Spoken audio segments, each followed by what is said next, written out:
Pemirsa, lagi-lagi soal kelakuan kepala daerah yang jadi kontroversi. Kali ini ada Wakil Bupati Pidijaya Aceh Hasan Basri memukul kepala SPPG.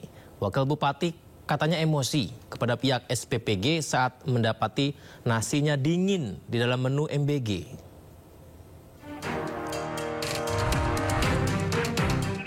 Inilah rekaman kamera pengawas yang viral di media sosial saat Wakil Bupati Pidijaya Hasan Basri mendatangi dapur SPPG di Desa Sago, Kecamatan Tringadeng, Pidijaya Aceh. Saat terlibat pembicaraan serius dengan sejumlah relawan MBG, Hasan Basri tiba-tiba melayangkan tangan ke arah kepala SPPG Muhammad Reza yang langsung dilerai relawan yang ada di dekatnya. Insiden ini terjadi saat Wakil Bupati melakukan inspeksi mendadak memeriksa pengolahan makanan bergizi gratis. Hasan Basri menilai nasi dalam kondisi dingin dan menuding tim SPPG tidak mengikuti petunjuk teknis. Setelah insiden ini viral, Hasan Basri langsung memberi klarifikasi dan meminta maaf melalui unggahan di media sosial. Saya memohon maaf atas kesilapan dan keteledoran saya terhadap perlakuan saya tadi pagi kepada Ananda Reza menyangkut terjadi pemukulan di SPPG Kampung Sago, Kecamatan Tringadeng. Dari Pidijaya Aceh, Jamal Pangwa, iNews melaporkan. Melihat hasilnya, pemirsa, rapat paripurna mengenai hak angket pemakzulan dari DPRD Kabupaten Pati. Dan hasilnya, DPRD Kabupaten Pati mayoritas memutuskan dan sepakat untuk tidak memberikan rekomendasi pemakzulan terhadap Bupati Sudewo. 49 anggota DPRD sebanyak 36 anggota.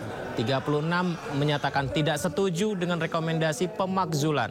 13 setuju Bupati Pati dimakzulkan. Kalau kita lihat hitung-hitungan fraksi, ternyata hanya PDI Perjuangan saja yang seluruh anggotanya menyatakan setuju rekomendasi pemakzulan. Sementara selebihnya hanya meminta perbaikan kinerja kepada Bupati Sudewo. Kemudian yang tidak setuju Pak Bupati diberhentikan atau dimajukan atau... Kita lihat informasi terkini, pemirsa. Jalannya sidang DPRD, ada rekan Indra Setiabudi di Pati, Jawa Tengah. Indra, kami ingin tahu mengenai kesimpulan dari hasil sidang paripurna DPRD Pati dan juga bagaimana situasi pasca pengumuman tersebut dari warga yang melakukan unjuk rasa.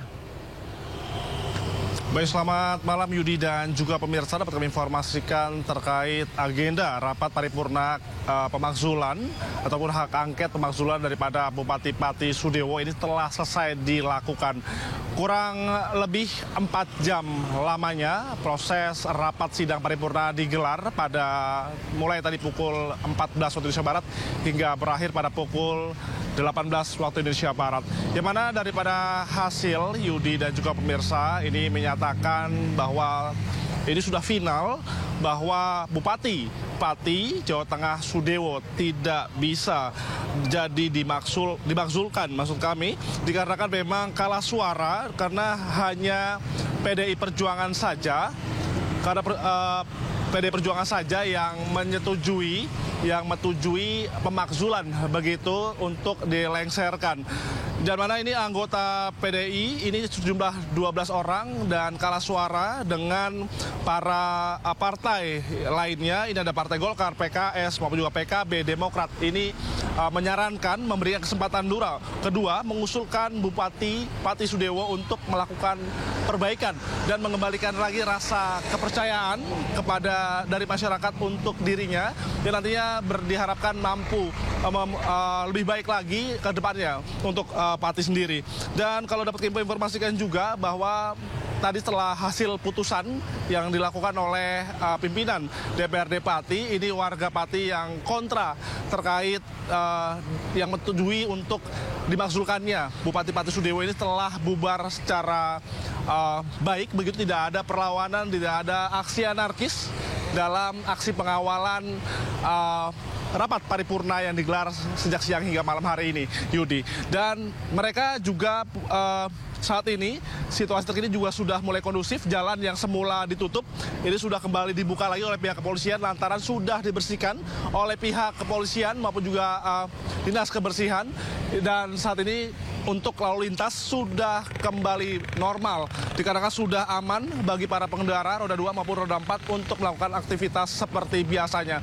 Kalau kita bisa informasikan, Yudi, bahwa tadi memang sempat ada gesekan sedikit saja lantaran videotron yang dilampirkan atau ditayangkan oleh DPRD Pati ini tidak ada suaranya sehingga tadi sempat terjadi senggolan yang mereka harapkan dari warga Pati ini bisa secara langsung untuk mendengar harapan-harapan yang nantinya juga ataupun usul-usulan dari para kader ataupun juga para anggota DPRD terkait pemakzulan ini. Dan tadi sempat sudah dibesarkan suaranya sehingga aksi massa kembali duduk kembali dan mendengarkan secara baik begitu, tidak ada aksi yang anarkis dalam aksi pengawalan rapat paripurna hari ini. Dan saat ini kondisi sudah mulai kondusif dan kepolisian juga sudah kembali dan semua sisa-sisa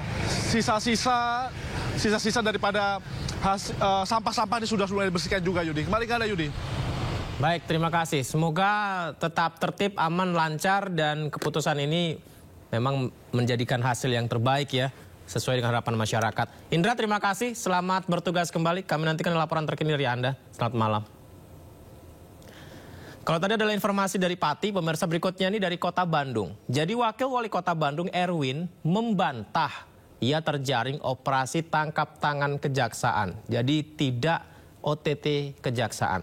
Ia memenuhi panggilan kejaksaan sebagai saksi atas dugaan korupsi dan penyalahgunaan wewenang.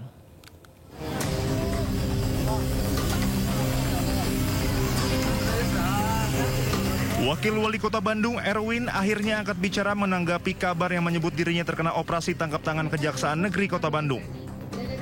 Erwin memenuhi panggilan Kejari Kota Bandung dalam kapasitasnya sebagai saksi untuk memberikan keterangan. Kehadirannya di kantor Kejaksaan bagian dari sikap kooperatif sebagai pejabat publik yang menghormati proses hukum. Itu kalau OTT hoax ya, nggak ada OTT, saya dipanggil sebagai saksi saja. Tidak ada OTT, yang kemarin yang memberitakan OTT saya tidak tahu dari mana itu mereka bisa memberitakan saya OTT. Ya, terus terang saya juga kaget juga ada berita OTT itu kan. Seperti itu. Siapa aja? Saya sendiri.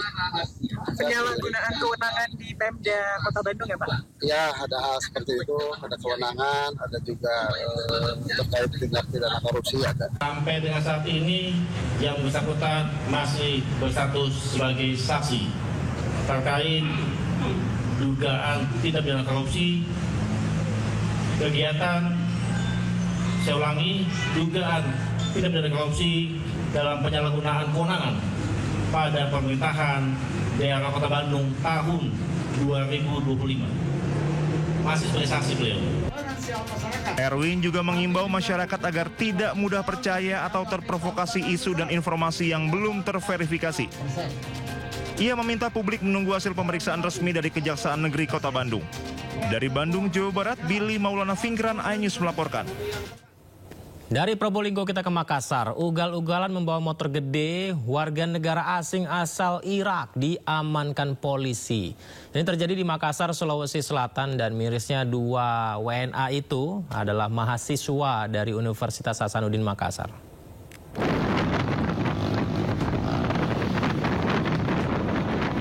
Aksi ugal-ugalan berkendara motor gede atau moge oleh warga negara asing asal Irak ini terjadi di Jalan Raya Perintis Kemerdekaan kilometer 10, Kecamatan Taman Lan Raya, Makassar, Sulawesi Selatan. Diduga keduanya berkendara dalam keadaan mabuk, bahkan mereka melanggar aturan lalu lintas seperti berboncengan tanpa mengenakan helm, berknalpot bising, dan berplat kendaraan palsu. Keduanya diamankan sekuriti kampus Universitas Hasanuddin Makassar setelah sempat terlibat pertikaian dengan pengendara lain. Dua WNA Irak ini merupakan mahasiswa Universitas Hasanuddin Makassar.